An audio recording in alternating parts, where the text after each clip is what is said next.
Bapak, Ibu, dan Saudara yang terkasih dalam Tuhan Yesus Kristus, di dalam Yohanes 14 ayat 6, kata Yesus kepadanya, "Akulah jalan dan kebenaran dan hidup.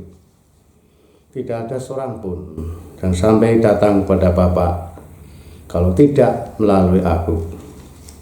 Yesus, hanya Yesus, jalan dan kebenaran untuk menuju hidup kekal di dalam kerajaan surga. Demikian juga Yesus adalah kebangkitan dan hidup. Yesus adalah kebangkitan dan hidup, menunjukkan bahwa setelah manusia hidup ada kematian, dan ada kematian setelah itu juga masih ada kehidupan.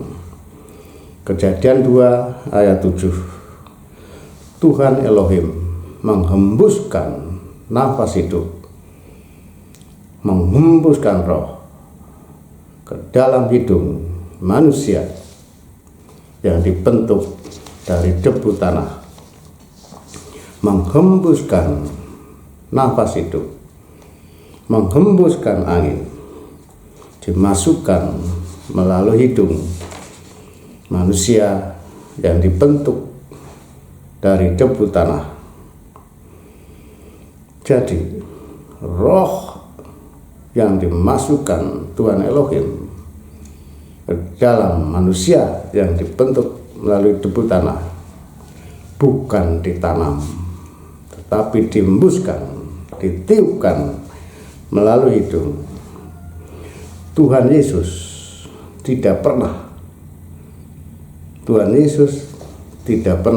membunuh manusia. Yang membunuh manusia adalah iblis. Yohanes 8 ayat 44. Kalau begitu, Tuhan Yesus tidak pernah membunuh manusia.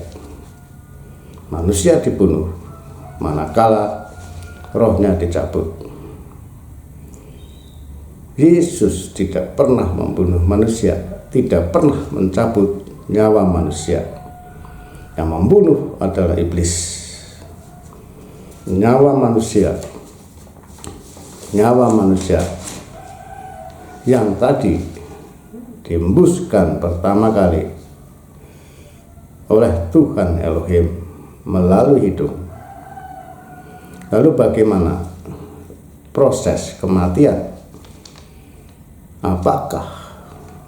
Apakah roh orang mati itu harus dicabut?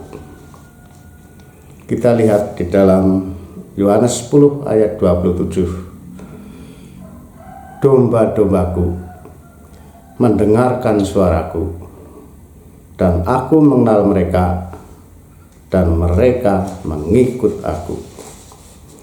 Mengikut Yesus sebagai domba pada nafas terakhir, mendengar panggilan suara Yesus, dan roh pengikut Yesus menjelang nafas terakhir mampu mendengar panggilan suara Yesus dan menjawab, "Ya Yesus, Tuanku."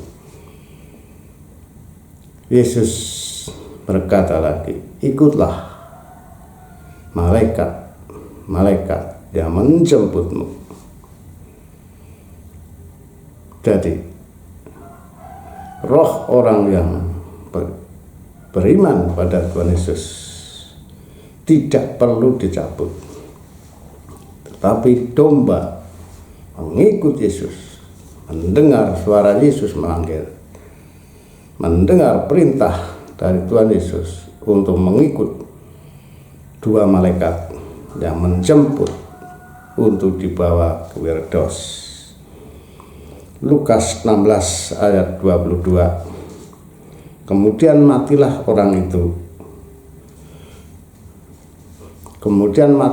orang miskin itu, lalu dibawa oleh malaikat-malaikat ke pangkuan Abraham.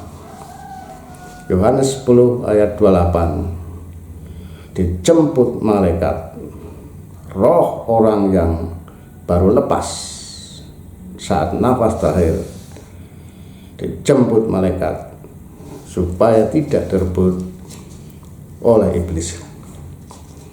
Jadi proses kematian bagi pengikut Yesus sebagai domba yang nomor satu, pada saat kritis menjelang nafas terakhir, Tuhan Yesus memanggil nama pengikut Yesus. Pada saat kritis menjelang nafas terakhir, Tuhan Yesus memanggil nama dombanya. Roh pengikut Yesus mendengar suara Yesus memanggil dan menjawab, "Ya Yesus, Tuanku." Tuhan Yesus berkata, "Ikutlah malaikat yang menjemputmu." Dan yang keempat, roh pengikut Yesus melihat malaikat yang menjemputnya, sehingga roh orang yang beriman pada Tuhan Yesus keluar dari hidungnya berupa angin awan putih dan mengikut malaikat. Demikianlah proses kematian bagi pengikut Yesus. Saya ulangi lagi, proses kematian bagi pengikut Yesus menjelang nafas terakhir. Tuhan Yesus memanggil nama pengikut Yesus. Roh pengikut Yesus mendengar suara Yesus memanggil dan menjawab, "Ya Yesus, Tuanku." Yesus berkata, "Ikutlah malaikat yang menjemputmu." Roh pengikut Yesus melihat malaikat yang menjemputnya, maka keluarlah roh pengikut Yesus melalui hidung berupa angin awan putih. Itulah proses kematian bagi pengikut Yesus. Pengikut Yesus adalah orang yang mau hidup kudus, hidup serupa dan segambar dengan Yesus Kristus. Saat ini manusia di dunia terbagi menjadi 3 golongan yang saat terakhir, pada nafas terakhir, rohnya dijemput malaikat untuk dibawa ke Firdaus. Golongan pertama adalah pengikut Yesus. Pengikut Yesus bukan hanya sekedar orang Kristen yang aktif di dalam setiap aktivitas gereja. Pengikut Yesus adalah orang yang beriman pada Tuhan Yesus dan yang mau hidup kudus, hidup menjadi serupa dan segambar dengan Yesus Kristus. Pengikut Yesus harus berani dan sanggup mengubah karakter dirinya, mengubah karakter turunan, dan mengubah karakter daerah untuk menjadi karakter Kristus. Hidup kudus harus berani menolak keinginan daging. Hidup kudus harus berani melawan arus dunia. Hidup kudus harus berani melawan dosa, serta hidup kudus jika jatuh dalam dosa segera bertobat sungguh-sungguh, mengakui dosa secara jujur tanpa malu. Itulah orang yang menjaga kekudusan. Hidup kudus adalah orang yang hidupnya berbuah, seperti yang tercatat di dalam Galatia 5 ayat 22 dan 23. Kecuali itu, pengikut Yesus harus berani menderita seperti yang digambarkan di dalam Filipi 1 ayat 29. Menderita karena melakukan kehendak Tuhan Yesus. Menderita akibat sebagai gembala yang baik. Menderita akibat sebagai gembala sidang yang baik. Menderita akibat sebagai pastor Kristen yang baik. Menderita sebagai pelayan Kristen yang baik. Menderita akibat menjadi pekerja Tuhan yang baik. Menderita akibat menjadi majelis yang baik. Menderita akibat menjadi warga gereja yang baik dan benar.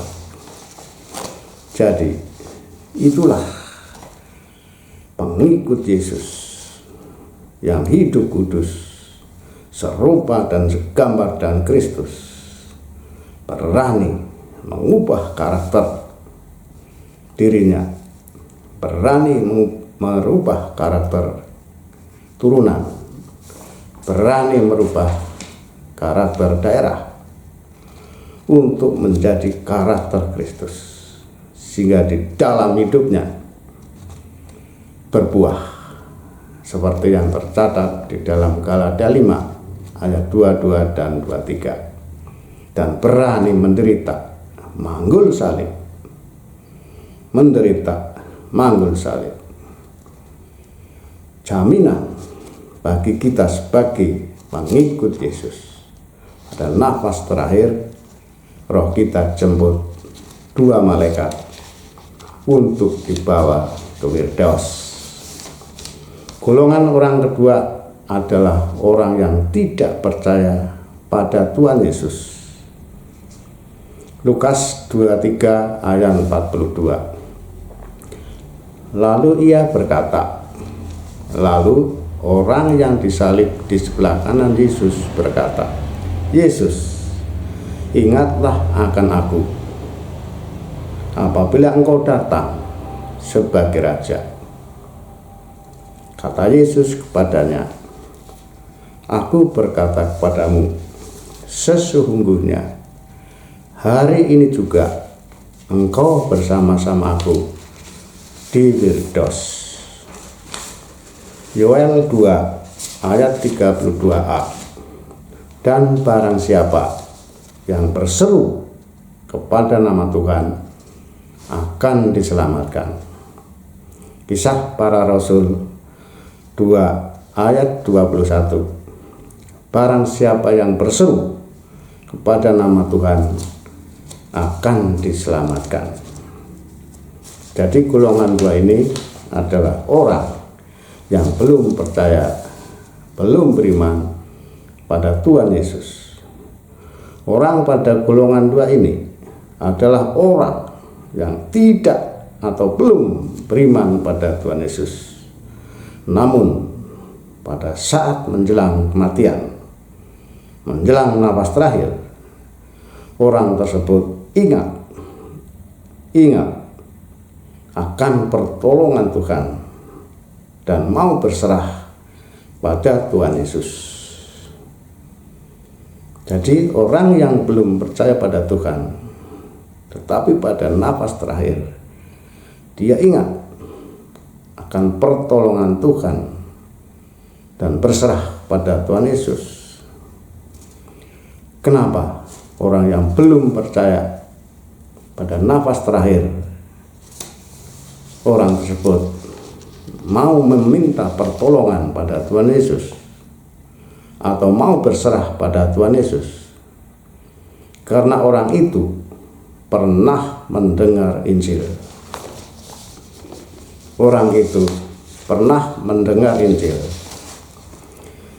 atau orang lain yang pernah melihat perbuatan baik dari seorang gembala yang baik, atau orang yang pernah melihat perbuatan baik dari gembala sidang yang baik, atau orang yang pernah melihat perbuatan baik dari seorang pastor Kristen yang baik,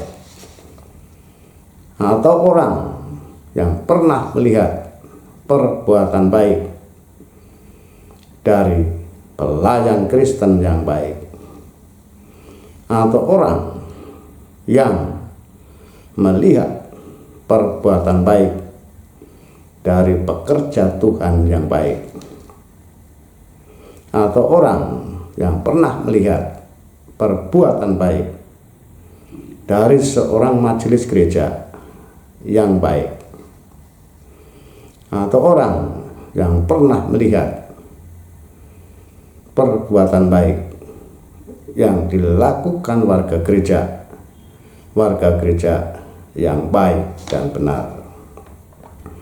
Jadi Bapak, Ibu, dan saudara semuanya, kita sebagai pengikut Yesus, kita terbeban harus melakukan amanah agung dalam Matius 28 ayat 19. Namun kita juga bisa melakukan penginjilan secara pasif, yaitu dengan kita hidup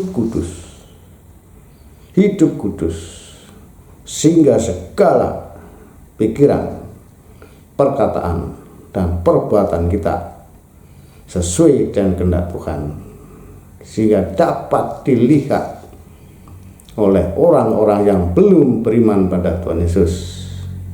Apakah saudara kita, apakah tetangga, apakah teman. Inilah pentingnya sebagai pengikut Yesus, harus mulai hidup kudus untuk bisa mulai melakukan penginjilan secara pasif.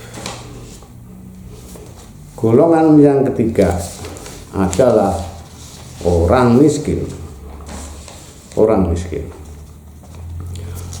miskin seperti Lazarus yang miskin, yang dia adalah belum percaya pada Tuhan Yesus.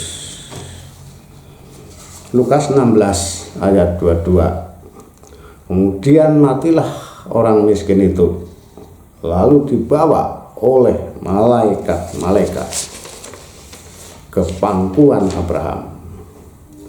Orang miskin yang pada nafas terakhir rohnya dijemput malaikat, dibawa ke Wirdos, adalah orang miskin yang belum mengenal Yesus, tetapi sudah mendengar Injil, atau juga ada yang belum mendengar Injil. Yang kedua, orang miskin yang hidupnya berserah kepada Sang Pencipta langit dan bumi. Orang miskin yang hidupnya tidak merepotkan orang lain. Orang miskin yang tidak mengandalkan orang lain. Orang miskin tidak berharap belas kasihan dari sesamanya. Orang miskin yang jujur dan tidak pernah khawatir. Lazarus yang miskin pagi-pagi benar datang dengan merangkak menuju ke tempat orang kaya. sampainya di tempat orang kaya, dia makan sisa-sisa yang harusnya untuk anjing. Lazarus yang miskin makan secukupnya sampai kenyang, tetapi dia tidak mengumpulkan untuk dibawa pulang untuk makan sore hari. Lazarus yang miskin tidak seperti itu, tidak khawatir, karena pada sore hari orang kaya itu pasti membuang sisa-sisa makanan. Kita teringat pada kisah bangsa Israel sewaktu di padang gurun, diperintahkan Musa untuk mengambil roti secukupnya pada hari itu. Tetapi bangsa Israel ada yang khawatir mengambil lebih dengan dalih untuk esok hari, jikalau Tuhan tidak memberikan lagi roti.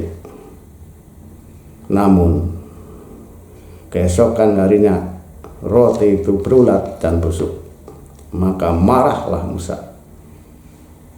Jadi orang yang miskin seperti Lazarus tidak khawatir, sifatnya jujur dan tidak punya hutang.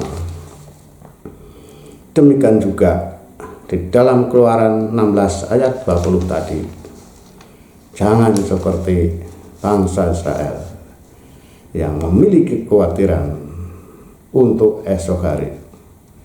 Karena Tuhan Yesus mengajari kita untuk meminta makanan secukupnya untuk hari ini. Orang miskin yang tidak menyalahkan dirinya sendiri, orang miskin yang tidak menyalahkan orang tuanya, orang miskin yang menghormati orang tuanya dan menghormati sesama. Itulah kriteria bagi orang miskin yang belum percaya pada Tuhan Yesus, tapi ada yang pernah mendengar Injil, ada juga yang belum pernah mendengar Injil, tetapi hidupnya sederhana, dan saat nafas terakhir rohnya dijemput oleh malaikat, dibawa ke Wirdos. Kita sebagai pengikut Yesus, baik itu pendeta, gembala sidang, pastor Kristen, majelis gereja, pelayan gereja, pekerja Kristen, warga gereja, semuanya adalah pengikut Yesus. Sebagai gembala, pendeta, pastor Kristen, gembala sidang, sebagai pendeta haruslah menjadi gembala yang baik, gembala yang baik yang berani mengorbankan pikirannya, tenaganya, waktunya, dananya, bahkan nyawanya demi keselamatan domba-dombanya. Demikian juga gembala yang baik adalah gembala yang berani merebut dombanya saat mau diterkam singa lapar, mau diterkam iblis. Jangan dibiarkan kalau ada warga gereja yang mau diterkam, menerkam domba-dombanya itu, domba-domba yang mendapat kemudahan itu secara mudah dan cepat dari iblis,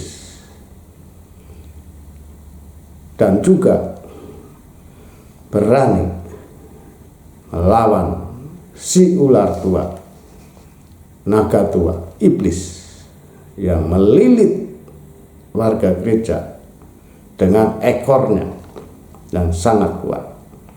Melilit warga dengan ekornya adalah warga gereja yang mendapat kemudahan hidup secara mudah dan cepat dari iblis.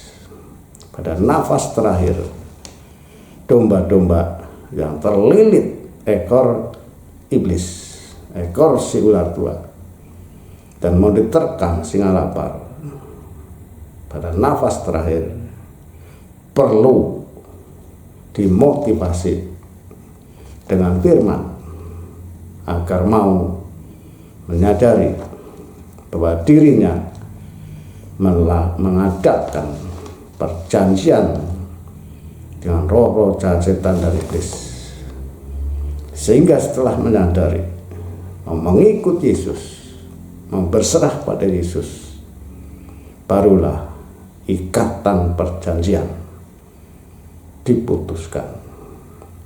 Ingat Yesaya 28 ayat 18, perjanjianmu dengan dunia maut